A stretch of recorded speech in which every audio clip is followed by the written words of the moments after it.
Hello बच्चों, welcome to Deepak learning academy. आज आप लोगों के साथ में चैप्टर 3 का पार्ट 3 मैं लेकर आया हूं, जिसके अंदर आज हम लोग करने वाले हैं। जो आज का एजेंडा है वो है revaluation account, partners capital account and balance sheet. ये तीन चीजें आज हम लोग आज की क्लास में कंप्लीट करने वाले हैं। ओके, बिना टाइम वेस्ट करते करते हैं वीडियो को start.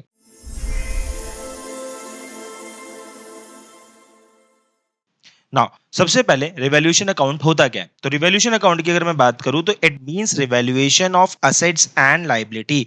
Revaluation of assets and liability का मतलब है जब भी पार्टनर्स अपने प्रॉफिट शेयर रेशियो को चेंज कर रहे होते हैं, जब वो अपने प्रॉफिट शेयर रेशियो चेंज करते हैं तो उस समय जो भी असेट्स या लायबिलिटीज की वैल्यूज में चेंज आने वाला है उसको रिवैल्यूएशन कहा जाता है। असेट्स में कुछ बढ़ सकता है, असेट की वैल्यू घट सकती है, लायबिलिटीज की वैल्यू कम हो सकती है, लायबिलिटीज की वैल्यू ज्यादा हो सकती है।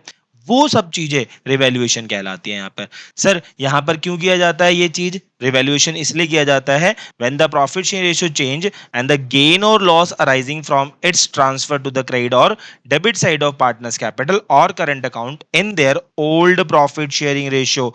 इस चीज को ध्यान रखना, जब भी आपने जो भी रिवैल्यूएशन किया, रिवैल्यूएशन का जो भी गेन या लॉस आएगा वो आपको हमेशा ओल्ड प्रॉफिट शेयर रेशियो में डिस्ट्रीब्यूट करना है अपने पार्टनर्स को। Okay, now nature of revaluation is what? It is a nominal account. It is a nominal account. Last point, it's another name is profit and loss adjustment account. इसका एक और नाम क्या है? Profit and loss adjustment account. Sir आपने ये नहीं बताया कि रिवैल्यूएशन अकाउंट जो है हमारा वो बनाते क्यों है? तो बेटा एट द टाइम जब भी लेट से ए बी और सी तीन पार्टनर्स हैं 3:2:1 में, इन्होंने डिसाइड किया कि now they will going to share future profit as 1:1:1। तो जब भी वो अपना प्रॉफिट शेयर रेशियो चेंज करेंगे तो दे हैव समथिंग, जो भी उनके अंदर जो उनका माइंडसेट चेंज होगा, उनका प्रॉफिट शेयर रेशियो चेंज होगा, तो दे वांट कि अब जो उनके पास चीजें आए वो उनकी खुद की हो। तो इसके लिए we do revaluation account. We do revaluation account for this. Okay, now the partners may decide to record revised changed values of asset and liability। ये हमारा केस 1 है जिसके अंदर हम क्या करेंगे बच्चों? जो रिकॉर्ड करेंगे जो रिवाइज वैल्यू हुई, जैसे जो भी चेंज होकर आएगी वो वैल्यूज हम अपनी बुक्स में शो करना चाहते हैं। और दूसरा केस हमारे पास बनेगा when not to record the revised value of assets and liability in the books। तो उसके लिए हम एक अलग ट्रीटमेंट करेंगे। दो ट्रीटमेंट होगी, एक जो रिवैल्यूएशन हो रहा है हमारे पास उसकी वैल्यूज चेंज हो रही है तो वो हम अपनी बुक्स में शो करने वाले हैं, और एक जिसके अंदर हम उसको शो नहीं करने वाले हैं। ओके, नेक्स्ट है सबसे पहले revaluation of assets and liability का फॉर्मेट क्या है। तो अगर revaluation of asset and liability की बात करें तो यहां पर देखो समझना बहुत है, बहुत आसान तरीके से समझ लेना है इसको। क्या है तरीका? अगर मेरे पास जो मैं क्रेडिट साइड में बात कर रहा हूं, ये मेरा क्रेडिट साइड है और ये मेरा डेबिट साइड है रिवैल्यूएशन अकाउंट का। अब डेबिट साइड और क्रेडिट साइड में मुझे, जब मैं क्रेडिट साइड में बात करता हूं तो मुझे यहां अपने सारे के सारे फायदे लिखने हैं, और यहां सारे मुझे अपने क्या लिखने हैं? नुकसान लिखने हैं। जो भी मुझे नुकसान हो रहा है, जो भी मुझे फायदा हो रहा है, क्रेडिट विल बी फायदा and debit will be your नुकसान या लॉस की बात कर सकते हो। Credit will be your profit. Okay, अगर मेरे पास decrease in values of liability हो गई, मेरी लाइबिलिटी की वैल्यू कम हो रही है, अगर लाइबिलिटी की वैल्यू कम हो रही है तो मेरे लिए क्या है? फायदा। मुझे अब पैसा किसी को कम देना पड़ रहा है तो मेरे लिए फायदा हो गया। मेरे असेट की वैल्यू बढ़ गई तो मेरे लिए फायदा है। ओके, अगर कोई अनरिकॉर्डेड असेट मुझे मिल गया, पहले से मेरे पास कोई गोडाउन मान के चलो बुक्स में था और वो अनरिकॉर्डेड है, मेरे पास नहीं रिकॉर्ड किया हुआ उसको, तो वो वैल्यूज भी हम लोग रिकॉर्ड करेंगे तो इससे हमारे असेट की वैल्यू बढ़ेगी। जब भी असेट की वैल्यू बढ़ेगी तो वो हमारे लिए क्या होगा? फायदा होगा। तो फायदे को हम लोग क्रेडिट साइड में डाल देंगे। क्लियर? नाउ जो डेबिट साइड है हमारा, डेबिट साइड में सारे के सारे नुकसान आएंगे। तो नुकसान आएंगे तो नुकसान में सबसे पहला decrease in value of asset. अगर असेट की वैल्यू कम हो रही है तो वो हमारे लिए नुकसान है, और जैसे ही नुकसान हो गया वो कहां पे आ जाएगा बच्चों? आपके डेबिट साइड में। Very good. Now increase in value of liability, liabilities बढ़ गई, नुकसान हो गया। लाइबिलिटीज बढ़ना नुकसान है आपके लिए।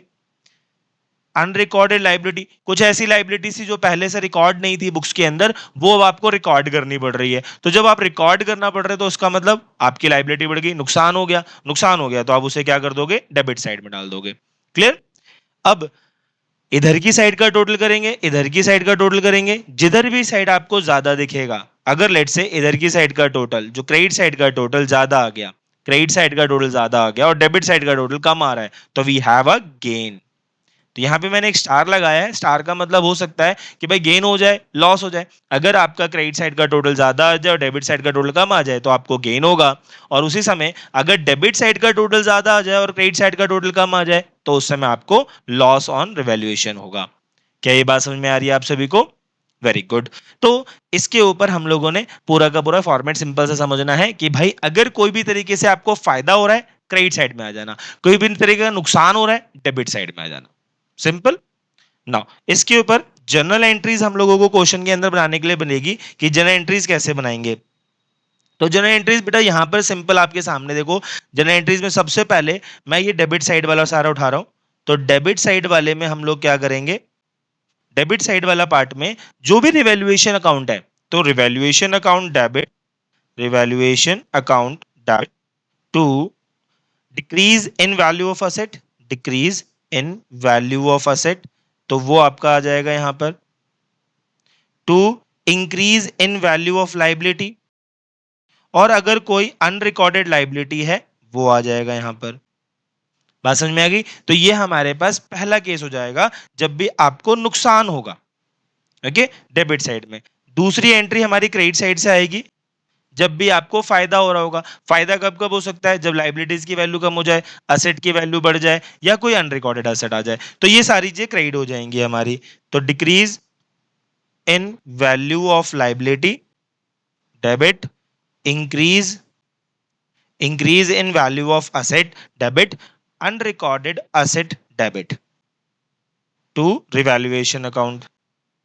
तो ये क्रेडिट साइड की एंट्रीज हो जाएंगी हमारे पास। Now last entry is for your gain on revaluation and loss on revaluation. अगर आपको गेन होता है, गेन ऑन रिवैल्यूएशन में आप सीधी एंट्री पास करने वाले हो, revaluation account debit to partners capital account, revaluation account debit to partners capital account, revaluation account debit to partners capital account. और अगर लॉस होगा तो partners capital account debit to revaluation account. और ध्यान रखने वाली बात यह है कि दोनों की दोनों जो जर्नल एंट्रीज हैं वो हमारी ओल्ड प्रॉफिट शेयरिंग रेशियो में बटेगी। ओल्ड प्रॉफिट शेयरिंग रेशियो में दोनों को बांटा जाता है। जो दोनों है, चाहे मेरा गेन हो जाए चाहे मुझे लॉस हो जाए, गेन और लॉस दोनों के दोनों हम लोग क्या करने वाले हैं, ओल्ड प्रॉफिट शेयरिंग रेशियो में डिस्ट्रीब्यूट करेंगे। Okay, old profit sharing ratio में, कभी भी इसको न्यू रेशियो या सेक्रीफाइसिंग रेशियो में नहीं बांटना। जो हमेशा रिवैल्यूएशन गेन है वो हमेशा आपको बांटना है ओल्ड प्रॉफिट शेयरिंग रेशियो में। होप ये चीज समझ में आ गई और याद भी हो गई होगी। एक बार और रिवाइज फटाफट। रिवैल्यूएशन में जितना भी क्रेडिट है वो फायदे में जाएगा, मतलब जो भी फायदे हो रहे हैं वो सारे क्रेडिट साइड में चले जाएंगे, और जितना भी नुकसान है वो आपका डेबिट साइड में जाएगा। फायदे का मतलब असेट की वैल्यू बढ़ना, लाइबिलिटीज की वैल्यू घटना। नुकसान का मतलब असेट की वैल्यू घटना और लाइबिलिटीज की वैल्यू बढ़ जाना। क्लियर? अब इसके ऊपर एक क्वेश्चन दे रखा है आपको, वो करते हैं। ये आपकी टीएस ग्रेवाल बुक का इलस्ट्रेशन नंबर 10, आपके टीएस ग्रेवाल बुक का इलस्ट्रेशन नंबर ये 20 है, और मेरे पास जो मैं भी क्वेश्चंस करवा रहा हूं उसमें आपका 10वां क्वेश्चन रहेगा। क्वेश्चन है, अनिल, मानवी, पायल पार्टनर्स हैं, sharing profit and losses in the ratio 5:3:2। Their balance sheet as at 31 March 2025 stood as follows. जो बैलेंस शीट दे रखी है आप लोगों को, लैंड एंड बिल्डिंग दे रखा है, मशीनरी दे रखी है, स्टॉक, ये सारी चीजें दे रखी है आपको, और कुछ एडजस्टमेंट दे रखा है। They decide to share profit and losses in the ratio of 2:1। पहले उनकी रेशियो थी 5:3:2, अब उनकी रेशियो हो जाएगी 2:1। With effect from 1 April 2025 on the following terms. क्या क्या चीजें चेंज हो रही हैं? लैंड एंड बिल्डिंग भी एप्रिशिएटेड बाय 10%, मशीनरी भी रिड्यूस्ड बाय 15%, स्टॉक भी increase to 1 lakh, provision for outlets भी created at 5% on sundry debtors. A creditor of 5,000 is not to be claimed the dues, hence it is to be written back. An account of a claim of workman compensation is 10,000. An expense of 2,000 was paid by the firm for getting the value of land and building certified for chartered engineer. Pass the journal entries and prepare revaluation account. तो आपको इसके question के अंदर revaluation account भी prepare करना है और इस क्वेश्चन के अंदर आप लोगों को जर्नल एंट्रीज भी पास करनी है।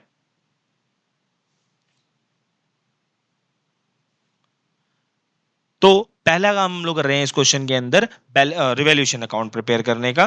तो रिवैल्यूएशन अकाउंट का फॉर्मेट ये रहा मेरे पास, रिवैल्यूएशन अकाउंट ये साइड है मेरी क्रेडिट, ये साइड है मेरी डेबिट। मेरे को सारे के सारे अपने फायदे इस साइड लिखने हैं, मुझे अपने सारे नुकसान इस साइड लिखने हैं। मुझे इतना ध्यान देना है बस, इससे ज्यादा मुझे कुछ नहीं करना। और सारी की सारी जो एडजस्टमेंट में चीजें उस पर ध्यान देना है। तो एक एक करके सारी एडजस्टमेंट ध्यान देते हैं। पहला एडजस्टमेंट है लैंड एंड बिल्डिंग भी एप्रिशिएटेड बाय 10%। एप्रिशिएट का मतलब होता है फायदा होना, बढ़ गया। बाय मतलब उतने अमाउंट से। तो सर लैंड एंड बिल्डिंग थी कितनी, तो लैंड एंड बिल्डिंग थी 2,60,000 रुपए की। तो 2,60,000 का 10% 26,000 रुपए। तो 26,000 रुपए हम इसे क्या कर देंगे, फायदा हो गया हमारा। तो हम यहां पर क्या कर देंगे, by land and building. Next है मशीनरी भी रिड्यूस बाय 15%। मशीनरी रिड्यूस हो गई 15% से, नुकसान हो गया। कितने का नुकसान हो गया देखते हैं एक बार। मशीनरी हमारे पास 3,50,000 की थी। 3,50,000 का 3,50,000 का 15%, 3,15,000 का 15% विल बी 52,500। तो बच्चों इतने का नुकसान हो गया हमारा। तो नुकसान किस साइड जाएगा, हमारा डेबिट साइड में जाएगा। यहां लिखेंगे हम to machinery account 52,500। Okay, next ये हो गया, फर्स्ट हो गया, सेकंड हो गया। स्टॉक भी इंक्रीज ₹2 1 लाख। स्टॉक जो है 1 लाख रुपए से बढ़ गया। अगर बाय लिखा होता है तो सेम अमाउंट, बाय अगर आपको क्वेश्चन में मिल रहा है तो सेम अमाउंट से चेंज करना। अगर टू लिखा हुआ है तो डिफरेंस अमाउंट से चेंज करना, डिफरेंस अमाउंट। अब यहां पर क्वेश्चन है कि stock to be increase to 1 lakh, 1 lakh तक बढ़ गया इसका मतलब है। तो 1 लाख तक बढ़ गया इसका मतलब पहले स्टॉक कितने का था, 90,000 का था। तो 1 लाख तक बढ़ गया यानी 10,000 बढ़ गया हमारे पास स्टॉक। तो हम यहां पर क्या करेंगे, 10,000 से स्टॉक बढ़ा देंगे तो फायदा हो गया। तो by stock 10,000 rupees. Next third हो गया provision for doubtful debts to be created at 5% on sundry debtors. हमें 5% का सन्नी डेटर्स के ऊपर provision for doubtful debts create करना है। तो डाउटफुल डेट्स कितने हैं, डेटर्स कितने हैं, डेटर्स हैं 1 लाख रुपीज का। अब कोई हमारे पास इधर की साइड कोई प्रोविजन फॉर डाउटफुल डेट्स है नहीं। 1 लाख का 5%, 1 लाख का 5% इज योर लॉस। डेटर के ऊपर अगर प्रोविजन बनाओगे तो वो क्या है, आपके लिए लॉस है आपका। तो लॉस को क्या करोगे आप लोग, डेबिट साइड में डाल दोगे। To provision for doubtful debts, to provision for doubtful debts के नाम से यहां पर अमाउंट लिख दोगे आप 5,000 रुपीज का अमाउंट, की प्रोविजन फॉर डाउटफुल डेट्स आ गया 5,000 के नाम से आपका। क्लियर। नेक्स्ट है आप लोगों के पास यहाँ पे फोर्थ ट्रांजेक्शन हो गई। A creditor of 5,000 is not to claim the dues. Creditor आपसे 5,000 रुपए मांगने नहीं आ रहा, नॉट टू क्लेम, पैसा मांगने नहीं आ रहा। Hence it is to be return back. इसको हमने बुक से हटा दिया। जो बुक से हटा दिया तो अपने का क्या हो गया, फायदा। जब अपना फायदा हो गया तो क्रेडिट साइड आएगा, क्रेडिट साइड में आएगा। तो यहां पर बाय क्रेडिटर्स 5,000 का क्लियर अमाउंट, बहुत अच्छे। नेक्स्ट आपका फिफ्थ हो गया a claim on account of workman compensation is 10,000। हमारे पास जो वर्कमैन कंपनसेशन है वो 10,000 रुपीज का है। तो देखो रिजर्व कितने का था हमारे पास, रिजर्व है हमारे पास इस क्वेश्चन के अंदर 30,000 का। जो वर्कमैन कंपनसेशन रिजर्व है वो है 30,000 रुपीज का। और सन्ड्री क्रेडिटर्स इसमें 50,000 का था, तो WCR इसमें 30,000 रुपीज का है। और हमारे ऊपर क्लेम कितने का आया, 10,000 रुपीज का। तो अभी हमारे पास जब रिजर्व्स पूरे हैं तो हमने देखा था कि हम 10,000 रुपए का क्लेम WCR से एडजस्ट कर लेंगे। और WCC जो बचा, मतलब WCC हम बैलेंस शीट की लाइबिलिटी साइड में दिखा देंगे 10,000, और बचा हुआ 20,000 हम पार्टनर्स को डिस्ट्रीब्यूट कर देंगे, ओल्ड पार्टनर्स को डिस्ट्रीब्यूट कर देंगे, है ना। तो अभी इसका रिवैल्यूएशन अकाउंट में कोई फर्क नहीं पड़ने वाला। A claim on account of workman compensation reserve 10,000 का हमारे रिवैल्यूएशन अकाउंट में कोई फर्क नहीं पड़ने वाला। तो ये भी हमारे लिए ट्रांजिशन हो गई। अब क्वेश्चन कह रहा है an expense of 2,000 was paid by the firm for getting to the value of land and building certified from a chartered engineer. एक चार्टेड इंजीनियर है, उससे मुझे क्या करा अपना, मैंने उसको पेमेंट करी। तो जब मैंने उसको पेमेंट करी ताकि वो मेरा काम कंप्लीट करके दे दे, तो मेरे लिए एक खर्चा है। और वो खर्चा जो आ रहा है वो पूरा का पूरा कैश में पे करना पड़ा। क्वेश्चन ने बोला है an expense of 2,000 was paid by the firm. Paid किया तो पे कर दिया तो खर्चा हो गया। तो एंट्री क्या कर दोगे आप लोग इसमें, revaluation account debit to cash account. तो यहां पर आप लिख दोगे टू कैश अकाउंट, ब्रैकेट में लिख दो इंजीनियर्स एक्सपेंस। कितने रुपए का खर्चा हुआ, 2000 रुपए का खर्चा हुआ। क्लियर मेरी बात यहां तक की? Very good.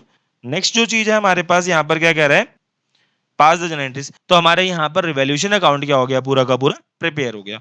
अब इसको हमें जस्ट टोटल करना है फटाफट। तो 26 प्लस 10 36 प्लस 5 41, 52 प्लस 5 57 प्लस 2 59, इधर 59 है इधर 36 आ रहा है, तो we have a loss in this question. तो 52 plus 5 57, 57 plus 2 59,500, 59,500 minus 26 plus 10 36 plus 5 41.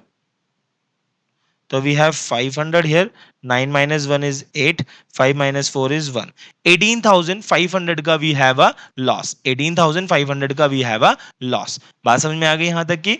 Very good. Now अब ये पैसा जो है हम लोग क्या करने वाले हैं बच्चों, ट्रांसफर कर देंगे किनको, पार्टनर्स को। तो by loss transfer to, we have partners as Anil, Manvi and Payal. Anil's capital account, Manvi's capital account and Payal's capital account. They have a ratio of 5:3:2. तो 18,500 को 10 से डिवाइड किया तो 1850 multiply by 2 will be 3700, multiply 3 will be 5550, multiply 5 will be 9250. तो this will be your revaluation account. Hope आपको ये समझ में आया। हमने सिंपल क्या करा, जितने भी फायदे दिख रहे थे वो क्रेडिट कर दिए, जितने भी नुकसान दिख रहे थे वो सारे डेबिट कर दिए मैंने। क्लियर?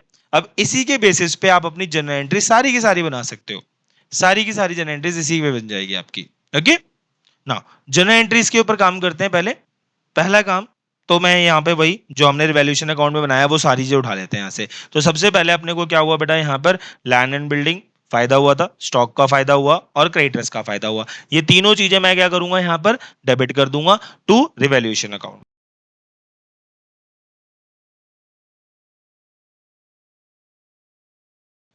रिवैल्यूएशन अकाउंट में हमारे पास अमाउंट आ जाएंगे 26 10 and 5, 26,000 10,000 and 5,000. So this will be 26 plus and 36 5 41,000. Narration में लिख दोगे सिंपल आप लोग, being revaluation of assets and liability. ये हो गया आपका फर्स्ट साइड जो मैंने अभी क्रेडिट साइड को कंप्लीट किया। डेबिट साइड में आपके पास है machinery, provision for doubtful dates और जो हमारे पास एक कैश हमने पे किया था उसकी बारी आ जाएगी। तो दोनों को चीजों को हम यहाँ पर क्या कर देंगे बच्चों, डेबिट कर देंगे। तो एंट्री हो जाएगी revaluation account debit, revaluation, machinery account, provision for doubtful debts, machinery account, provision for doubtful debts to cash account. तो रिवैल हमारे पास जो मशीनरी आई थी 52,500, 52,500, 5,000 एंड 2,000, 5,000 एंड 2,000। तो 52 57 59,500 से अमाउंट डेबिट हो जाएगा। ओके सिंपल था यहां तक की बात। अब क्या करना है, यहां पर वही being revaluation of assets and liability, फिर से नरेशन वही लिख देनी है, being revaluation of assets and liability, यहां हो गया। अब उसके बाद हमने जो रिवैल्यूएशन गेन प्रॉफिट लॉस हुआ था, जो भी लॉस हुआ था हमें, और जो लॉस होगा वो हम पार्टनर्स को बांट देंगे। तो पार्टनर्स को बांट देंगे तो अनिल, मानवी और पायल। तो Anil's capital account, Anil's capital account debit, Manvi capital account debit, Payal capital account debit to revaluation account. Amount आया था बेटा हमारे पास ये 18,500, 9250 5550, 9250 55550। अमाउंट आया था 9250 5550 एंड 3700। तो ये आपका रिवैल्यूएशन बट गया। ओके नाउ अभी मैंने सिर्फ रिवैल्यूएशन वाली चीजें बांटी हैं, अभी मैंने बैलेंस शीट खाली नहीं किया। तो जनरल एंट्रीज अभी कंप्लीट नहीं हुई है प्यारे बच्चों, अभी जनरल एंट्रीज में वी हैव समथिंग लेफ्ट। तो क्या क्या बचा है जनरल एंट्रीज में? देखो अभी हमने सारा वो काम कर लिया, अब बचा था जनरल रिजर्व और बचा है वर्कमैन कंपनसेशन रिजर्व। तो जो जनरल रिजर्व है अगर उसके ऊपर कोई क्लेम नहीं होता तो वो सारा का सारा हम पार्टनर्स को डिस्ट्रीब्यूट करते हैं। Same as it is workman compensation reserve के ऊपर वी हैव अ 10,000 क्लेम, तो 10,000 रुपए हम इसमें से माइनस करके बचे हुए 20,000 रुपए हम पार्टनर्स को डिस्ट्रीब्यूट कर देंगे। तो यहां पर WCR पहले general reserve account debit to, वही हमारे पास जो तीन पार्टनर्स हैं Anil, Manvi and Payal. General reserve account debit to Anil's capital account, Manvi's capital account debit and Payal's capital account. तो जनरल रिजर्व हमारे पास था इस क्वेश्चन के अंदर 20,000 रुपीज का हमारे पास जनरल रिजर्व है। तो जनरल रिजर्व 20,000, 20,000 में से अनिल को हमने जो देना है 532 में देना है, तो 20,000 को 10 से डिवाइड करेंगे तो हमारे पास आ जाएगा 2,000 इंटू 5 10,000 इंटू 3 करेंगे तो 6,000 इंटू 2 करेंगे तो 4,000 रुपीज। यहां पे आप लिख दोगे बीइंग जनरल रिजर्व जो है डिस्ट्रीब्यूटेड टू पार्टनर्स। ये हो गया आपका जनरल रिजर्व वाला पार्ट। अब जनरल रिजर्व के बाद आपके बात आ रही है वर्कमैन कंपनसेशन रिजर्व की। तो वर्कमैन कंपनसेशन रिजर्व, वर्कमैन,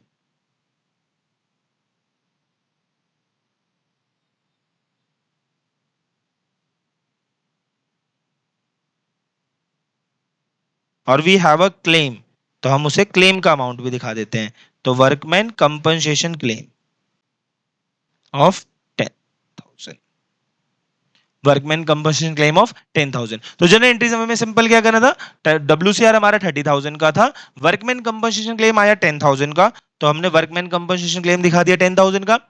बचा 20,000, वो 20,000 हम लोगों ने क्या कर दिया प्यारे बच्चों, डिस्ट्रीब्यूट कर दिया पार्टनर्स को उनकी ओल्ड रेशियो में।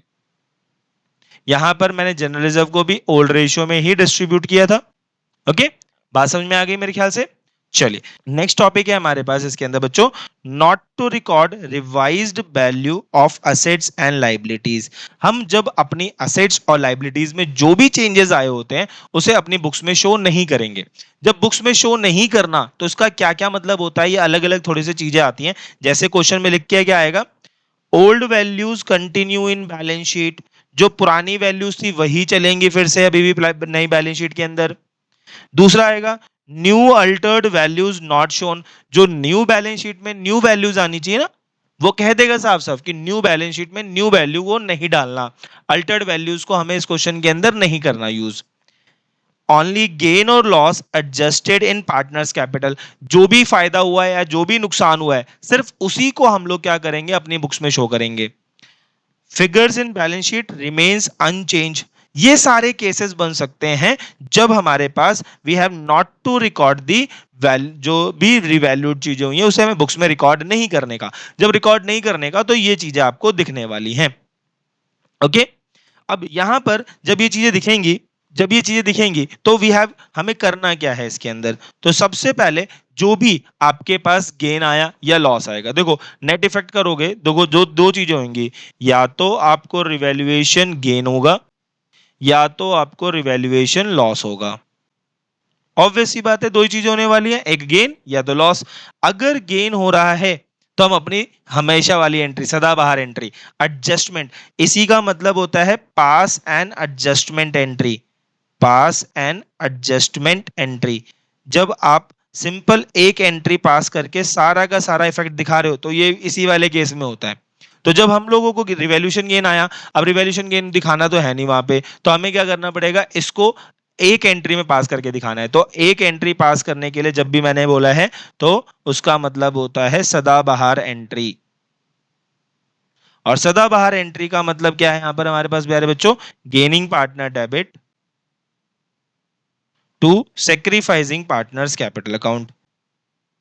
सही ना, ये कब होगा, जब आपको रिवैल्यूएशन गेन होगा। और अगर क्वेश्चन के अंदर रिवैल्यूएशन लॉस हो गया तो सदाबहार की उल्टी कर दो, सदाबहार जो एंट्री बताई उसकी उल्टी एंट्री पास कर दो। सदाबहार एंट्री बताई gaining partner debit to sacrificing partner, तो लॉस हुआ तो हमारी एंट्री क्या हो जाएगी इस केस के अंदर प्यारे बच्चों, सिंपल अपोजिट, यानी sacrificing partners capital account, sacrificing partners capital account debit to gaining partners capital account, gaining partners capital account. बात समझ में आ रही है बच्चों? अच्छा, क्लियर हो गया बात। क्या करना है, अगर गेन हुआ तो gaining partner to sacrificing, loss हुआ तो sacrificing partner to gaining partner, है ना, सिंपल। नाउ एक और क्वेश्चन है हमारे पास इसके अंदर, क्या है कि भाई आशी किरण मधु पार्टनर्स हैं, इनका रेशियो दे रखा है 3:2:1, they decide to share profit and losses in the ratio of 2:1:3। इन लोगों ने नया रेशियो क्या रखा, 2:1:3 का रखा। With effect from 1 April 2025 they also decide to give effect the following revaluation without affecting the book value of the assets and liability by passing an adjustment entry। Question ने क्या बोला, पासिंग एंड एडजस्टमेंट एंट्री। तो जब भी आपको adjustment entry पास करनी है तो आपको ये देखना है कि भाई आपको गेन हो रहा है या लॉस हो रहा है। अगर गेन हो रहा है तो gaining partner debit to sacrificing partner, और अगर लॉस हो रहा है तो sacrificing partner debit to gaining partner. इस चीज का ध्यान रखना, एंट्री 2 मिनट में हो जाएगी। अब देखो यहां पर हुआ क्या, तो भाई लैंड एंड बिल्डिंग पहले हमारी बुक वैल्यू 550 की थी, अब रिवाइज वैल्यू 50,000 5 लाख की हो गई, तो भाई मुझे यहां पर हो गया 50,000 रुपीज का लॉस। 2,40,000 की प्लांट एंड मशीनरी थी, वो 2,50,000 की होगी, तो भाई प्लस 10,000 हो गया, फायदा हो गया भाई। सन्ड्री क्रेडिटर 130 का था, 120 का हो गया, 10,000 कम हो गया, तो यहाँ नुकसान नहीं है, फायदा है, क्योंकि लाइबिलिटी जब कम होती है तो अपने को फायदा होता है। तो यहाँ पे 10,000 का क्या हो गया भाई, फायदा हो गया। तो -50 +10 यहाँ पर हमें माइनस का 30,000, यहाँ पे माइनस का 30,000, तो we have a loss in this case. तो जब भी लॉस होगा तो हमको क्या करना है, sacrificing partner to gaining partner करना है। तो इसके लिए पहले मुझे सेक्रीफाइसिंग रेशियो निकालनी पड़ेगी। तो सेक्रीफाइसिंग रेशियो का फॉर्मूला होता है old ratio minus new ratio. Old ratio of आशी 3/6 माइनस 2/6, तो यहाँ पे 1/6 सेक्रीफाइस किया आशी ने। फिर किरण किरण का शेयर था पहले 2/6 माइनस 1/6, तो यहाँ पर 1/6 जो है सेक्रीफाइस किया किरण ने भी, और जो मधु है उसके पास 1/6 था और उसका अब शेयर हो गया 3/6, तो यहाँ पर -2/6 गेन करा मधु ने। तो जो गेन करेगा उसको हम यहाँ पे लॉस हुआ है, क्योंकि we have a loss in this question. तो लॉस हुआ है, तो अभी मैंने समझाया पीछे, अगर लॉस होगा तो आपको क्या करना है, sacrificing partner to gaining partner. तो इसमें आशी और किरण को डेबिट कर देना है और मधु को आपको क्रेडिट कर देना है विद द अमाउंट। तो Ashi's capital account debit, Kiran capital account debit to Madhu's capital account. Amount क्या आएगा अब इसके अंदर, 30,000 का 1/6, 30,000 का 1/6 इज 5,000, अगेन 30,000 का 1/6 5,000, and 30,000 का 2/6 will be 10,000. So this will be my general entry. एक एडजस्टमेंट एंट्री हम ये पास कर देंगे इसके अंदर। ओके, मेरी बात समझ में आ गई आप सभी को, इसमें कोई डाउट दिक्कत नहीं। देखो बच्चों, प्रैक्टिस करनी पड़ेगी आप लोगों को, क्योंकि क्वेश्चंस में जितना आप लोगों को प्रैक्टिस करोगे उतना ही आप लोगों को चीजें समझ में आने वाली है। Okay, thank you for watching the video. Don't forget to like, share and subscribe. Follow us for updates. Deepak learning academy हमारा यूट्यूब चैनल है, दीपक लर्निंग एकेडमी हमारा इंस्टाग्राम चैनल है, और डीएलए ऑफिशियल हमारा टेलीग्राम चैनल है। इस पे जाओ, इस पे आप लोगों को जो भी नोट्स वगैरह हैं और डीपीपीज हैं वो मिलना स्टार्ट हो जाएंगी कुछ दिनों में आप लोगों को, ताकि आप लोग प्रैक्टिस कर सको अच्छी तरीके से। Okay, thank you, bye.